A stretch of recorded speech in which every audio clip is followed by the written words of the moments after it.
Clipsio Paint à propos de la vente des versions en achat unique, licence perpétuelle. Passe mise à jour. Oh oh. Renouvellement de mon contrat PS mise à jour. Oh oh. Mise à niveau payante entre la 1.x et la 2.0. Oh oh. Oulala, qu'est-ce que ça veut dire que tout ça?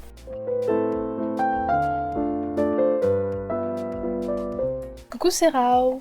Cette semaine, ou plus particulièrement le lundi 22 août 2022, on a eu une annonce de Clipsio Paint qui a décidé de changer son modèle économique pour 2023. Forcément, tous les changements, ça devient stressant, et sur Twitter, ça a commencé à faire rage, parce que y a différents points qui sont assez mal expliqués, et qui sont mal interprétés et qui finissent en désinformation une fois que ça passe par plusieurs oreilles. Alors Clipsio Paint, c'est un logiciel que j'utilise beaucoup et que je conseille pas mal parce que franchement c'est l'outil le plus complet au monde pour faire du webtoon. Et si t'es auteur de webtoon, forcément t'as entendu parler de Clipsio Paint, peut-être que tu l'utilises. Et donc ce changement de modèle économique peut t'impacter potentiellement. Ça fait 10 ans que Kelsey et l'équipe de Clipsio Paint développent la version 1.x et ils la considèrent assez complète pour pouvoir passer à une version 2. Mais pour passer à la version 2, ils vont changer la manière de faire payer. Et ils ont fait une annonce à propos de ça, tout en précisant que la version 1, celle que l'on a actuellement, elle reste perpétuellement à nous, parce qu'on a acheté la licence perpétuelle au moment où on l'a acheté. Donc pour X et pour Pro, normalement, la 1.x, on l'a pour toujours. C'est la 1. Combien d'ailleurs 1.12.3. Donc la 1.12.3, potentiellement, si vous l'avez déjà. Et ils vont continuer de résoudre des bugs graves, d'après ce qu'ils disent. Mais après, ça devient compliqué pour passer aux versions suivantes. Parce que justement, on a l'habitude que Clipsio Paint, on l'a acheté une fois et on continue d'avoir les mises à jour. Et on reçoit les mises à jour avec les nouveaux outils, les nouvelles features, les nouvelles fonctionnalités, tous les 6 mois quasiment. Et ça, ils vont l'arrêter et ils vont commencer à vendre des versions avec des fonctionnalités en plus. Et ce changement de modèle économique, ça provoque beaucoup de craintes pour la communauté qui est habituée à avoir un logiciel qui évolue. Mais il faut se rappeler qu'à une époque, les logiciels, c'était tu devais acheter un DVD pour chaque version. À chaque fois qu'il y avait une nouvelle fonctionnalité que tu devais avoir, c'était un nouveau un nouveau CD à récupérer pour avoir la nouvelle version du logiciel. Et je pense que ça va plutôt s'assimiler à ça pour la plupart des gens. Mais forcément, les gens ont un peu peur parce que dans ce graphique, l'option recommandée par Clipsio Paint, c'est de prendre un pass de mise à jour qui fait que tu as la version 1.12.3 et tu vas juste recevoir les mises à jour comme quand c'était gratuit, comme en ce moment. Donc à chaque fois que tu reçois les mises à jour, et à la fin, tu as le message. Si vous mettez fin à votre passe mise à jour, votre application reviendra à la version 1.x. Donc toutes les mises à jour que tu as eues avant, tu les perds. Et en gros, ça revient au même que de prendre l'usage mensuel. L'abonnement mensuel, ou si tu arrêtes l'abonnement mensuel sur iOS et Android, et bah t'as plus accès à Clipsio Paint, tu peux plus l'utiliser. Et ce modèle économique rappelle un peu beaucoup trop les logiciels Adobe où t'as un abonnement, et si tu arrêtes l'abonnement, t'as plus le logiciel. Donc Clipsio Paint commence à être pas mal comparé à Adobe à cause de cette souscription au pass mise à jour. Et il y a aussi un autre problème avec Adobe, c'est que Adobe, à chaque fois qu'ils font une mise à jour, potentiellement la mise à jour peut être complètement buggée. Et ils vont continuer de faire payer l'abonnement, même si l'application est trop lourde pour l'ordinateur, donc pas assez bien optimisée, ou ça va être totalement buggé pour certains outils, ou alors Clipsio Paint, des fois on a eu quelques cas où une mise à jour, ça faisait perdre certains outils, de base surtout. Et du coup oui, ça fait peur par rapport au pass mise à jour qui ressemble beaucoup à celui de Adobe. Il y a aussi le fait que la version 1 finira forcément par devenir obsolète, parce que si on regarde dans le graphique, à partir du moment où ils publient la version 3.0 et qu'ils la vendent, la version 1.12 ne sera plus garantie de fonctionner. Genre, il y aura plus d'évolution, ce sera comme Windows XP, c'est comme les logiciels qui fonctionnent sur Windows XP et que tu peux pas avoir sur Windows 8, c'est ça.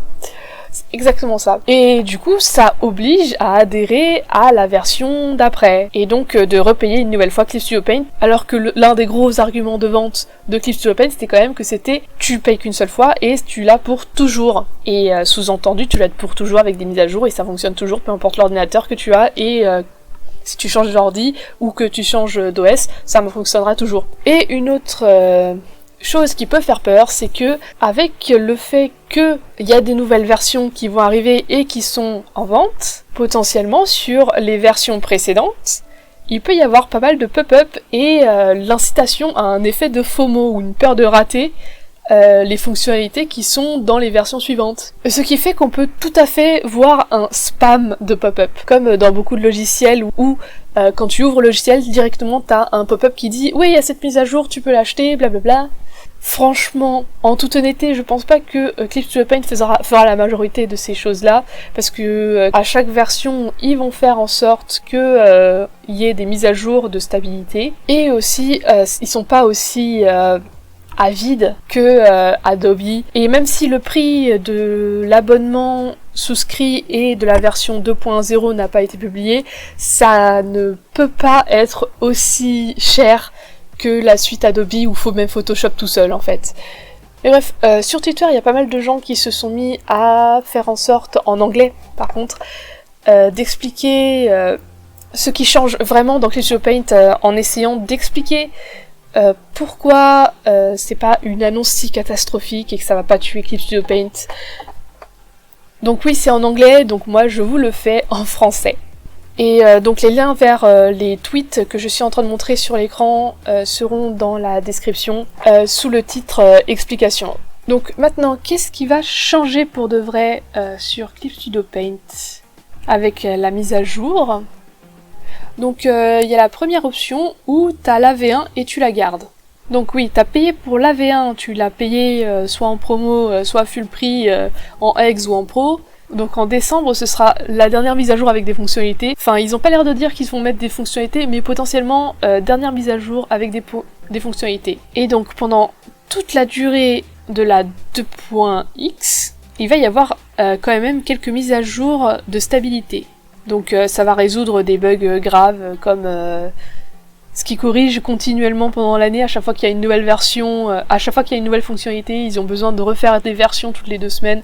Ça va être ça en fait, ça va être des mises à jour qui vont juste corriger des bugs assez majeurs pour éviter que le logiciel soit insupportable à travailler. Le truc c'est que la V1, t'as tous les outils de Webtoon, t'as la 3D, t'as le vecteur, t'as le Liquify qu'on avait demandé depuis longtemps, la Colo Auto, t'as tellement d'options dans la V1 que la V2, qui va rajouter des fonctions en plus, est-ce que tu en auras vraiment besoin? On ne sait pas. Ou même le pass mise à jour. Le pass mise à jour, c'est vraiment juste pour ceux qui veulent tout le temps avoir des mises à jour et des nouvelles fonctionnalités. C'est pas franchement le truc qu'on veut vraiment, parce que oui, quand on met des nouvelles fonctionnalités, forcément, ça bug. Et en fait, ça permet de garder un logiciel assez stable, le fait de permettre d'avoir une version avec toutes les fonctionnalités en plus, qui ont déjà été testées pendant toute la période de stabilité avant le logiciel d'après. Donc oui, je vais reprendre, avec la V2, tu achètes la V2, elle va avoir son mode de stabilité jusqu'à la 4.x, et déjà en fait, ça a pris 10 ans pour que la V1 finisse par devenir la V2. Donc potentiellement la V3, elle va pas arriver l'année d'après quoi. Donc la V2, elle va avoir sa nouvelle version avec les nouvelles fonctionnalités, les mises à jour de stabilité et quelques mises à jour pour les gens qui ont le pass update. Je sais pas écrire update. Voilà, jusqu'à ce qu'on arrive en 3.0 où là la V3, tu peux l'acheter et ça va continuer d'être mis à jour pour la stabilité tatata. Si tu as le pass update, tu continues d'avoir des mises à jour régulièrement, mais en soi, toutes les versions 2.x, 3.x seront des licences perpétuelles, ce qui fait que tu l'as pour toute ta vie, en dehors du Canva. Ça va pas, enfin, le seul moyen de rendre obsolète les versions, les licences, c'est que le logiciel dans cette version-là ne fonctionne plus avec l'OS que tu as, ou le hardware, le matériel physique que tu as. Si ces OS-là ne sont plus rétrocompatibles avec la version que tu as, dont tu as acheté la licence, le Eclipse to the Paint ne marche plus. Donc oui, il va falloir racheter la version la plus récente pour que ça marche avec l'OS sur laquelle tu es. L'OS ou le matériel que tu es, sur lequel tu es. Donc oui, maintenant, si tu prends le Pass Update en 2.0 et que tu as toutes les mises à jour, etc., etc., si jamais tu n'as plus d'argent et que tu es obligé d'arrêter, tu vas revenir en 2.0 et pas en 1.x parce que tu as la licence permanente 2.0 avec le Pass Update. Il y a juste un truc, c'est que si tu prends le Pass Update en V1 et que tu veux t'assurer d'avoir la V2, il faut que tu achètes la V2 et que tu continues le pass update. En soi, tu as toujours l'option de ne prendre que les grosses versions avec toutes les features à chaque fois.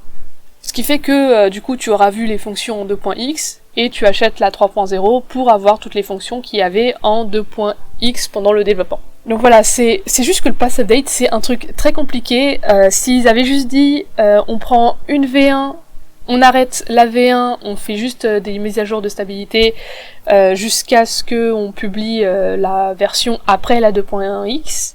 Et du coup, pour avoir des nouvelles fonctionnalités, il faut acheter la grosse version qui arrive après. Je pense que les gens auraient un peu mieux compris le concept que d'utiliser le pass update. Après, le pass update, ça peut être un espèce de soutien financier, un peu comme quand t'es sur Patreon pour un artiste, où tu leur donnes de l'argent continuellement pour qu'ils continuent de dessiner. Bref, dans tout ça, si tu es auteur de webtoon, tu peux déjà t'abonner à ma chaîne, sneaky. Si tu es auteur de webtoon ou que tu es illustrateur, Clip Studio Paint en version 1.12 est déjà un logiciel tellement complet avec des outils pour le webtoon, des outils pour la 3D, des outils de vecteur, même s'ils peuvent pas s'exporter en vecteur, du liquify, de la coloration automatique. Donc c'est déjà un logiciel qui est hyper complet, et ce qui fait que pendant plusieurs années, tu peux rester sur cette version 1 qui est assez stable pour marcher sur Windows 10, potentiellement Windows 11 qui va arriver bientôt.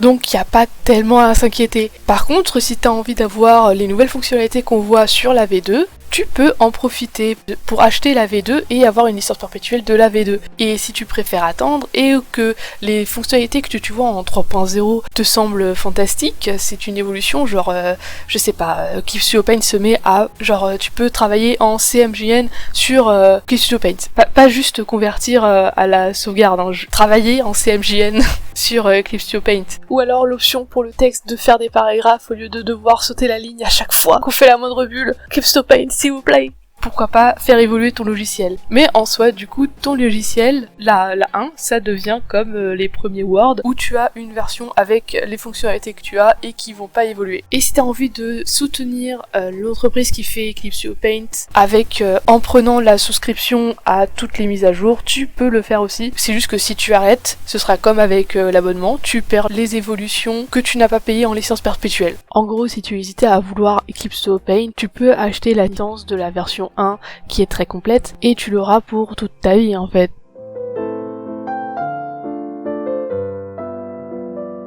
Après, il y a toujours des alternatives à Clip Studio Paint. Il y a Krita qui est entièrement gratuit, qui a d'ailleurs profité pour faire un petit pic dessus. On a Photopea qui est Photoshop mais sur un navigateur web. Paint Toolsai qui est un logiciel qui est pas développé de la même manière, c'est vraiment une personne en solo qui le fait, et il y a toujours des mises à jour mais elles sont très lentes à arriver. Medibang, Procreate aussi qui est en one time purchase pour l'instant. On a aussi The Gimp, Ibis Paint, donc il y a beaucoup d'options si jamais les décisions de faire évoluer la licence de Clip Studio Paint te déçoit à ce point. Et c'est tout pour moi. Si cette vidéo t'a été utile, tu peux lui laisser un petit like. Tu peux aussi laisser un commentaire sur ce que tu penses de cette évolution de la licence. Comme je l'ai dit, moi je trouve ça normal parce que Clip Studio Paint vend une licence perpétuelle. Elle est pas très chère et en plus ils font souvent des promos et là il y a 80% de la population artiste qui l'a, ce qui fait qu'ils gagnent plus autant d'argent pour pouvoir soutenir leurs développeurs et leur développement. Et je pense pas que Clip Studio Paint va pousser et insister sur le fait qu'il faut vraiment passer en 2.0 ou en 3.0. Ce sera vraiment quand ta machine ou quand ton OS sera trop évolué pour ta version 1 quoi. Et donc oui, en commentaire, laisse l'avis que tu avais quand tu as vu l'annonce. Et aussi, est-ce que ta compréhension a évolué en regardant ma vidéo? Est-ce que tu as vu d'autres informations sur les réseaux sociaux ou dans ton entourage? Et aussi, est-ce que tu comptes prendre une des futures versions ou voir où est-ce que ça va? Bon courage et bye bye!